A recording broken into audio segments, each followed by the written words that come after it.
Hola, buen día, alumno del Cobach 7. En esta ocasión vamos a aprender a redactar una conclusión. Recuerda que esta es la última sección de tu actividad integradora. Pon mucha atención a lo siguiente.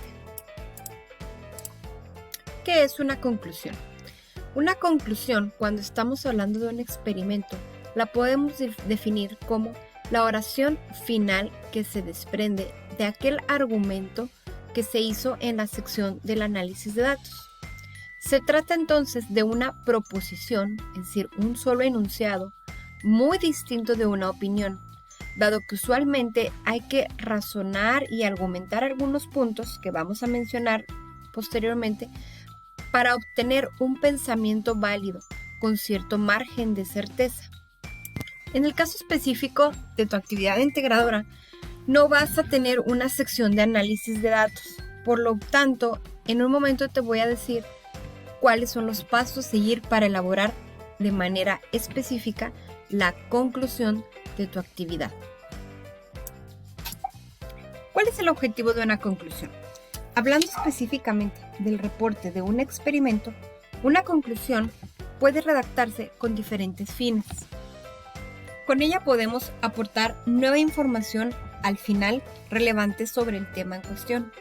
También se puede demostrar un aprendizaje producido o reflexionar sobre la importancia del experimento, así como brindar ciertas consideraciones respecto al modo apropiado de realizar este experimento.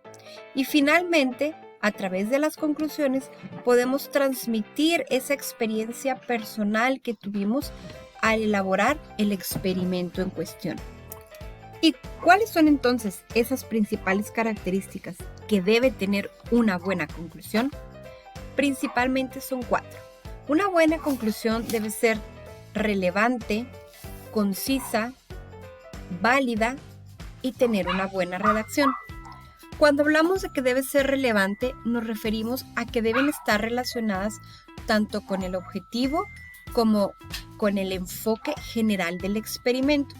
Concisas significa que con ellas debemos expresar algo definido o determinado. No deben ser ambiguas, es decir, debemos evitar utilizar palabras que se presten a la interpretación del lector. Esto es más fácil de lograr si utilizas enunciados cortos y objetivos. Válidas, es decir, que el lector debe poder comprender perfectamente de qué manera se llegó a estas conclusiones. Es decir, no puede ser algo inventado o algún enunciado que se note muy forzado. En cuanto a la redacción, estas deben encontrarse en tiempo pasado, en tercera persona y de forma impersonal. Al final te proporcionaré algunos ejemplos específicos sobre la redacción.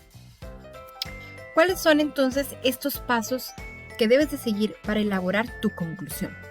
Básicamente son 3. Lo primero que tienes que hacer es revisar y comprender los objetivos, es decir, lo que viene marcado en tu archivo de PDF como aprendizaje esperado, y comprender qué es lo que va a realizar tu compañero en la parte experimental, ya que será mucho más fácil que logres desarrollar una conclusión válida si tienes un total dominio de cierto tema.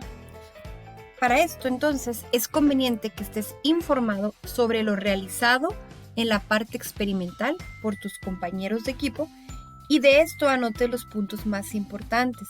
Debes estar en comunicación con el compañero que está realizando el experimento en su casa, de preferencia que te mande fotografías o video de lo que él ha realizado. Después de esto, debes de retomar el problema, que en este caso, como no es un problema, más bien lo que harías es cotejar estos puntos importantes que has marcado de la parte experimental con lo que se ha mencionado en la introducción o lo que llamamos marco teórico de tu experimento y también junto con el desarrollo de la hipótesis. Esto es para saber cómo ha cambiado la visión que teníamos al inicio del experimento con las nuevas ideas que tenemos después de haber realizado el experimento.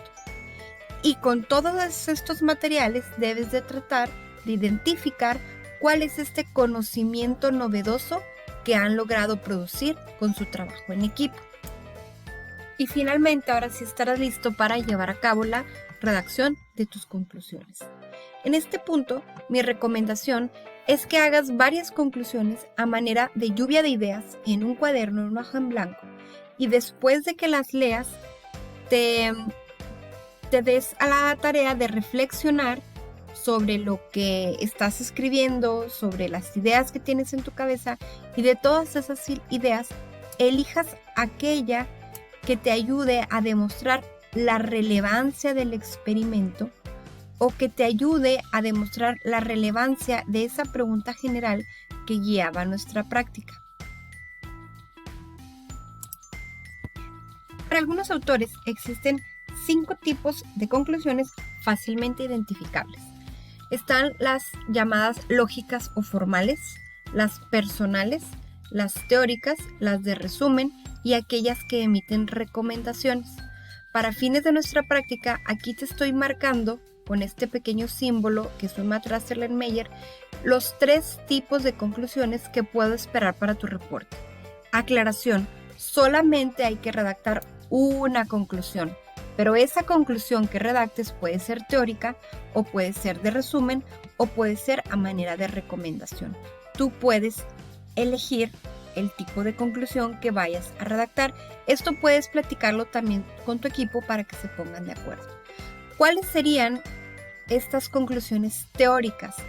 Estas son aquellas que te hablan de los nuevos conocimientos adquiridos durante la investigación, en este caso sobre tu experimento. Las de resumen son aquellas conclusiones que condensan o sintetizan de lo que se ha estado hablando anteriormente. Si tú quieres realizar una conclusión de este tipo, entonces tendrías que enfocarte un poco en la pregunta general y la hipótesis que estaba guiando a nuestro experimento. En cuanto a las recomendaciones, estas son conclusiones que se emiten para ayudar a reflexionar sobre el modo en el que se llevó a cabo el experimento. Es decir, si tú vas a hablar de errores cometidos en el experimento o una manera de ofrecer una oportunidad de mejora al procedimiento del experimento, entonces este sería el tipo de conclusión que estarías redactando.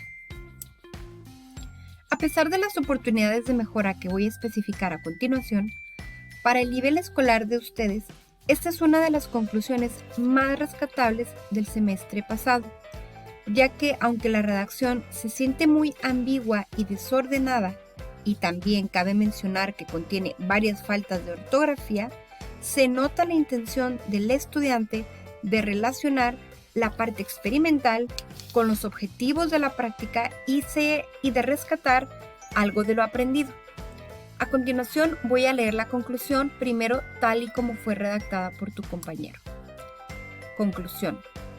Como segunda conclusión en esta práctica, análisis a la llama, quiero resaltar que se encuentra estrechamente relacionada con los temas abordados en el bloque 3, asignatura química, pues inicialmente el tema configuración electrónica relaciona en ella la energía, representada en niveles y subniveles, y en el espectro de emisión se encuentra manifestada de manera en que cuando el elemento toca la llama, sucede un cambio en los niveles de energía, y esto provoca el calor que se emita, y en relación a los modelos atómicos y partículas subatómicas están muy conectadas, pues los elementos en su totalidad se basan en átomos. Entonces, tal como lo mencioné hace unos momentos, aquí podemos apreciar varios errores de redacción o la omisión de puntos y comas, y todo esto provoca que la lectura del texto no fluya de manera adecuada. Se torna confusa la idea que se quiere transmitir. Aquí te presento entonces una propuesta de redacción para las mismas ideas principales que se intentaban transmitir en la conclusión anterior. Cabe destacar los tiempos verbales, que es una de las cosas que debes cuidar. Te estoy poniendo la misma propuesta de conclusión en 2 tiempos verbales para que te quede muy claro cuál es la manera correcta de redactar y cuál sería una forma incorrecta. Esta de abajo es la que debes evitar ve la diferencia de los verbos en tiempos del presente, del pasado, del futuro, y también en las personas, en hablar de manera impersonal o en primera persona o en tercera persona. Por ejemplo, aquí decimos el experimento realizado. Esta manera de redactar, al decir el experimento realizado, es a lo que nos referimos con el tiempo impersonal.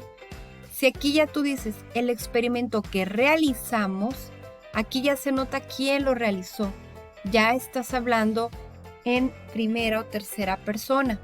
Igual al decir otras frases como pusimos, se está interpretando como un nosotros lo hicimos, y debes evitar ese tipo de tiempos verbales. Debe ser el experimento realizado o se encuentra, se observó, en lugar de observamos o en lugar de podemos observar es se observó. Entonces, esos son el tipo de cosas que te pido que cuides en la redacción y que obviamente se van a evaluar. Finalmente, veamos aquí otros ejemplos de conclusiones redactadas con enunciados más breves y qué cosas son las que están faltando. Ejemplo número 1. Si la conclusión dice, el tema está relacionado con la energía. Y mi retroalimentación sería, ¿cuál tema? No me estás especificando cuál tema y tampoco estás diciendo cuál tipo de energía. Aquí podemos ver cómo la conclusión no es específica y precisamente es ambigua porque no nos está aclarando estas dos cuestiones. Ejemplo número 2. Cuando alguna sal toca una llama, se produce una reacción que hace que la llama cambie de color. En este punto había un error de la realidad. Lo que aquí estaba mencionando el compañero no es una certeza. A lo que yo le pregunto y le digo, ¿estás seguro que lo que sucede es una reacción química? Realmente este experimento, muchachos, no era de una reacción química. Ahora, ejemplo número 3. Los niveles de energía provocan el cambio de color de la llama. También esta conclusión no tiene certeza, es falsa. A lo que yo contestaría o yo retroalimentaría, el hecho de que existan niveles de energía en los átomos por sí mismos, solo por existir, esto provoca cambios de color en la llama. Esto es una falacia, ¿sale? Y por último, ejemplo número 4. La energía está formada por niveles o subniveles. A manera de conclusión, para empezar, yo nuevamente le diría a esta persona, ¿cuál energía? Está siendo ambiguo, no me estás aclarando cuál energía. Y también es una falacia. La energía no está formada por niveles. Lo que está formado por niveles son los átomos de los elementos. Entonces también es una falacia. Y le diría yo, ¿estás seguro que lo que estás diciendo? ¿Esta energía está formada por niveles o subniveles? Entonces, si se fijan, tienen que tener mucho cuidado con la redacción y las cosas que dicen para que no sean mentiras. Bueno, alumno, esto fue todo sobre el tema de las conclusiones. Espero que este video te sirva bastante para que tengas éxito en esta última etapa de la actividad integradora.